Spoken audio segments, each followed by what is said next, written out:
Pagkagising ko sa umaga, naramdaman ko na lang na parang may mabigat sa dibdib at tiyan ko. Pagkamulat ko, kita ko ang kamay ni Sir na nakayakap sa akin at ang mabigat niyang binti na nakapaibabaw sa tiyan ko. Teka, si Sir? Katabi ko? Mabilis akong tumayo at tinanggal ang kamay at binti niya sa akin. Anong ginagawa ni Sir sa tabi ko? Ano ba, natutulog pa ako? Ang gulo-gulo niyo? He said husky. Napayakap na lang ako sa katawan ko dahil doon. Kailan pa siya lumipat sa tabi ko? Chinek ko yung katawan ko at mabuti naman at nandun pa yung mga saplot ko. Bakit ba ang dumi ng laman ng utak ko? Lumabas na lang ako sa kwarto at gising na pala silang lahat. Good morning po. Bati ko. Good morning din, Iha. Magkape ka na dyan. Sabi ni Manang Seni at nagtimpla na ako ng kape ko. 7:00 na pala. Hindi ko na malayan yung oras. Palibhasa hindi naka-alarm yung cellphone ko dahil hindi naman ako sa opisina papasok. Lumipas na ang kalahating oras pero tulog pa rin si Sir Gavin. Manong Vic, anong oras po ba alis natin dito para puntahan yung lupang sinasabi nyo? Tanong ko sa kanya habang kinutulungan niyang asawa niyang naghahayi ng kakainin. Kahit mamaya lang, Iha, okay na yon? Halika na't kumain na tayo. Kakain lang niya mamaya si Sir. Sabi niya sa akin. Hintayin ko na lang po si Sir Kevin. Mauna na po kayong kumain? Sabi ko sa kanila at tumango naman ang mga ito. Pansin kong parang wala na si Jake. Hinintay ko pa si Sir Kevin. Nagugutom na ako pero tanghali na hindi pa rin siya bumabangon. Bakit hindi mo ako ginising? Lumingon ako sa likuran ko at nakita ko si Sir Kevin na hihikab-hikab pa at magulo pa ang buhok. Mukhang puyat na puyat ata kayo, Sir. Sabi ko dito na makaupo na siya. Mabilis naman akong nanguhang baso para timplahan siya ng kape. Hindi ako tinigilan ng feeling yun. Kumunot naman ang noo ko dahil hindi ko naintindihan ang sinabi niya. Sino po, Sir? Tanong ko dahil mali ko ba kung sinong violin ang tinutukoy niya. Yung lamok? Nagpigil ako ng tawa dahil doon. Langya? Violin na raw? Patawa ka, Sir. Pagkatapos ko siyang timplahan ng kape at maibigay sa kanya, naghahayi na rin ako ng kakainin namin dahil kanina pa ako nagugutom. Let's go. Tawag sa akin na makagayak na siya. Kinuha ko niya mga papeles at ang bag ko para lumabas ng kwarto. 3 kaming nagpunta sa lupang bibilihin niya. Siya ang driver at ako ang nasa passenger seat, habang si Manong Vic ay nasa likod namin. Pagkababa namin, bumungad sa amin ang isang napakalawak na lupain. Ito kaya yung bibilhin niya? Ito po yung sinasabi ko sa inyo, Sir. Naglakad-lakad pa kami. Ilang square meter kaya to? Grabe ang lawak. Tataniman ni Sir ng bagong gulayan niya. Ang yaman na nga nagpapayaman palalo. E di sana all. Pangarap ko rin magkaroon ng sariling gulayan at negosyo. Kaso wala akong puhunan. Bumalik ako ng kotse dahil nakalimutan kong may payo nga pala kami. Ang init-init pa naman. Bumalik ako sa pwesto nila at kung ano-ano pa mga napag-usapan nila tungkol sa mga plano nila sa lupa. Ang tangkad-tangkad naman kasi ni Sir, ayan tuloy, nakakangalay siyang payungan. Marami silang bala kaya sumunod na lang ako sa kanila at nanahimik. Lumipas ng ilang minuto at pirmahan na lang ng mga papeles. Are you okay?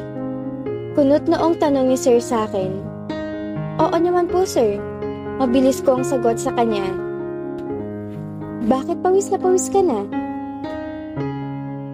Kinuha ni Sir yung payong na hawak ko at inabutan akong panyo. Nahihiya man akong kunin, ay lakas loob ko na itong kinuha dahil wala naman akong pangpuna sa pawis ko. Ang tangkad mo kasi, Sir, kaya nangalay akong hawakan yung payong. Labahan ko muna, Sir, bago ko ibalik. Ibinulsa ko na yung panyo niyang basanan ng pawis ko. No need, kahit wag mo nang ibalik. Ani niya, at nilampasan na ako sa paglalakad. Hinabol ko na lang siya dahil doon. Pagkatapos na i-check ang lupa, isinundan namin ang may-ari nito para sa bigayan ng titulo. Pagkapasok namin sa isang bahay, ay mabilis silang mga nagpirmahan at nagsulat ng amount sa cheque ni Sir. Thank you, Sir. Tumayo na si Sir Kevin at nakipagkamay sa taong napagbilhan niya ng lupa. Nakabalik kami sa bahay nila Manong Vic ng 3:00 na. Hindi pa pala kami nakakapananghali. Pagbalik namin sa bahay nila ay pinaghahain na kami ni Manang Senny at ni Jake. Kumusta lakad Uganda? Tanong sa akin ni Jake nang ibaba niyang ulam sa lamesa namin. Ayos naman. Sagot ko sa kanya at tiningnan si Sir Kevin na walang pakaalam at kumain na lamang. Nakabalik na kaming Manila kinabukasan at hindi na ako pinapasok ni Sir Kevin sa opisina niya nung tanghali. Magpahinga na lang daw ako dahil mahaba-haba ang biyahe namin. Kinabukasan maaga akong pumasok at naabutan kong wala pa rin siya sa office niya. Kamustang lakad niyo Kayla? Tanong ni Mrs. Evangelista na makapasok siya sa office ni Sir. Okay lang naman Mrs. Evangelista. Tinanguhan lang ako ni Mrs. Evangelista at lumabas din agad ng office nang maibaba niya na lahat ang mga hawak niyang papel sa table ni Sir Kevin. Napalingon ako sa pwesto nila ni Sir Kevin habang kausap ang isang empleyado. Kita ko ang paghahawak niya sa noo niya. Hindi ka ba nagpaturo kay Mrs. Cruz? Tanong niya doon sa babaeng nasigawan niya noong nakaraan pa. Napayuko naman ang babae dahil doon. Ayusin mo yung trabaho mo. Kung gusto mong matuto mula sa mga empleyado dito, para sa kinabukasan mo ayusin mo. Paano ka kukunin na regular employee ng mga kumpanya kung hindi mo aayusin? Sigaw niyang sabi sa nag-OOGT. Tumayo ako sa kinuupuan ko dahil doon.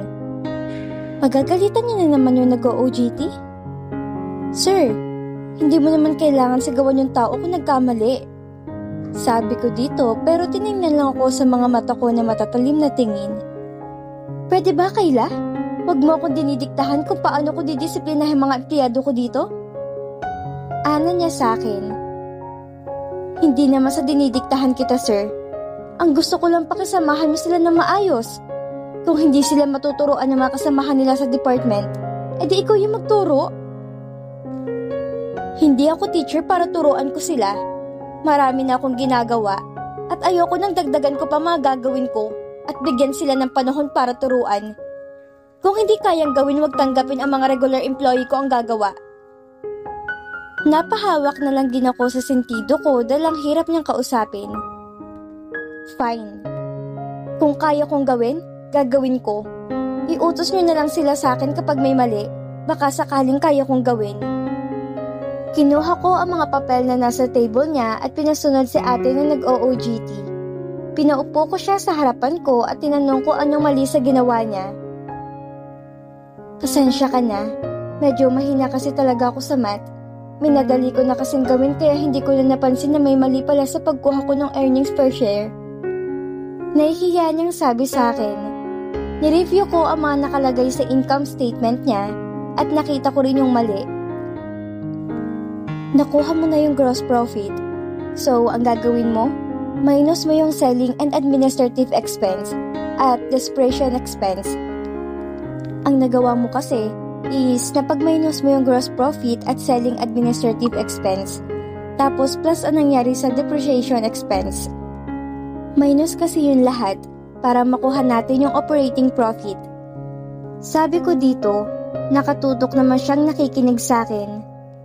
Ay, oo nga pala. Bakit ko ba yun nakalimutan? Kakamot-kamot niyang sabi sa akin. Puro minus lang ang ginawa namin hanggang sa makarating kami sa preferred stock dividends dahil plus ang ginawa namin doon. So ayan, nakuha na natin yung earnings available to common stockholders ngayon. Kung ilang shares meron ang kumpanya, i-divide natin doon para makuha natin ang earnings per share. Dinivide ko na at nakuha ko ng earnings per share. Ayan, tapos na. Sabi ko sa kanya at tumingin siya sa akin at ngumiti.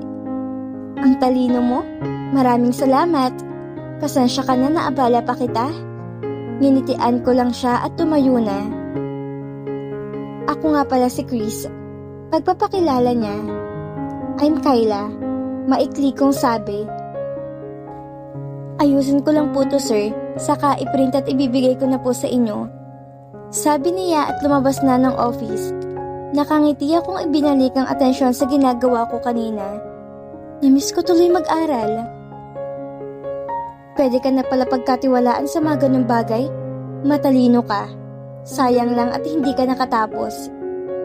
Nilingon ko si sir na nakatingin sa akin at umiwas din ako agad. Lumipas ang 1 buwan ko dito sa kumpanya ni Sir Kevin at naging maayos naman. Hindi nga lang maiwasan yung minsan na nagkakasagutan kami dahil sa pagsigaw niya sa mga empleyado niya. Kyla? Nilingon ko yung taong tumawag sa pangalan ko at si Chris pala. Sabay na tayong mag-lunch? Kinapit niya ang kamay niya sa braso ko at sabay na kami naglakad papuntang cafeteria. Nang makaupo na kaming dalawa sa isang table na may nagsalita sa gilid namin. Pwede bang makitable na rin ako sa inyo? Sambit ng isang bakla na may kasamang babae. Tanda kong isang to. Ito yung minsan na nagbulong noong panahon na bago pa lang ako dito sa kumpanya. Oo naman. Si Chris na ang sumagot, kaya 4 kami ngayon dito sa table. Oo nga pala, Kyla. My name is Angelo, at siya naman si Diane. Pagpapakilala niya, nginitian ko naman silang dalawa. Hindi na ako nagpakilala dahil mukhang kilala naman nila ako. Alam mo bang akala namin dito hindi ka naaabot ng 1 buwan dito? Pero lumipas ng 1 buwan, wala pa rin nangyayari sa inyo ni Sir. O nakita naming nilalandi si Sir. Malisosyong sabi ni Angelo. Napangiwi naman ako dahil sa sinabi niyang lalandiin ko si Sir. Ganto kasi yan. Kapag umabot na ng 1 buwan o higit 1 buwan, nagpapalit na si Sir ng secretary. Pero ikaw, ang naririnig namin sa'yo, puro kayo nagkakasagutan, hindi dahil sa landian, o hindi dahil sa pagtatanggol mo sa mga empleyado dito. Pagkukwento naman ni Diane sa akin. Ganun ba yun?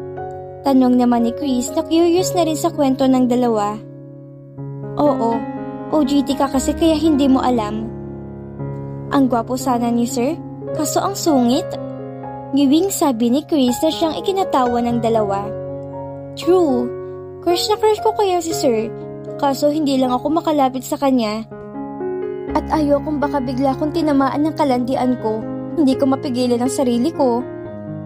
Natawa na lang kami sa kanya dahil sa mga pinagsasasabi niya. Takot din naman pala matanggal sa trabaho eh. Uy, syempre, nasa number 1 company ka na kaya ayaw ko nang maghanap ng trabaho sa iba. Kaya sapat na sa akin yung sulyapan si Sir mula sa malayo, no? Sabay flip niya sa buhok niya, para bang may nag-flip siya sa buhok niya iksi-iksi naman. Natapos kami mag-lunch at naghiwa-hiwalay na kami. Dahil magkakaiba kami ng patutunguhan. Tiningnan ni Sir ang ibinaba kong pagkain sa harap niya. Dinalhan ko na siya dahil alam kong wala na naman siyang balak lumabas ng office niya dahil sa ginagawa niya. Buti hindi to inol, Sir, dahil sa lagi ng pagpapalipas ng pagkain. Kumain ka na muna, Sir, bago magawin yan. Salamat. Ani niya. At ibinaba ang kaninang hawak niyang ballpen saka binuksan ang dala kong pagkain. Umupo naman na ako sa upuan ko. Wala siyang masyado mga schedule for meeting dahil abala siya sa plano niya sa lupang binibili niya. Ibinaba ko na lang ang white folder kung saan nakalagay ang mga schedule niya. Alam mo bang gumawa ng business plan? Biglang tanong sa akin ni Sir habang kumakain. Marunong po, Sir. Pero kapag aktual na kasi, baka hindi ko ma-perfect. Business plan na project lang po sa school kasi yung ginagawa ko. Sagot ko sa tanong niya. Then let me see ang kaya mong gawin. Isipin mo lang na para kang gumagawa ng project sa school. Napangiwi ako dahil doon. Nung nasa school ako, ang sabi sa amin isipin namin para na kaming gumagawa ng business plan namin para sa itatayo naming negosyo. Tapos ngayong nasa trabaho, isipin namin para lang kaming gagawa ng project. Ano ba talaga? Tinanong ko na lang kay sir kung ano bang business plan. Madali lang naman pala, kasi may product na si sir, yung gulay niya. Nung nasa school kasi, nung gumawa kami ng business plan, pangalan ng kumpanya at pangalan pa ng product mo at kung saan itatayo ang negosyo mo. Sinimulan ko na lang ang paggawa ng business plan at labas-pasok ako ng office ni sir dahil nagtatanong ako sa ibang department about sa mga gagastusin sa bagong gulayan. Ginugol ko ang oras para doon. Hindi ka pa ba uuwi? Biglang tanong sa akin ni sir. Tiningnan ko naman yung oras sa wall clock at laking gulat ko na lang na makita kong alas 7 na. What the hell? Seriously? Ganun na ba ako ka-focus sa ginagawa ko at hindi ko na namalayan ng oras? Mabilis kong ginayak ang mga gamit ko at ang ginagawa ko ng business plan para sa bahay ko na lang ituloy. Mauna na po ako, sir. Paalam ko sa kanya nang bigla rin itong tumayo at isinuot na ang coat niyang nakasabit kanina. Hatid na kita. Ani nito at nauna nang lumabas ng office. Sinundan ko naman na siya at kami na lang dalawa ang laman ng building. At dito na po nagtatapos ang part 6 ng ating kwento. Muli niyo po kong samahan sa mga susunod na kabanata ng ating kwento. Maraming salamat po at ingat tayong lahat.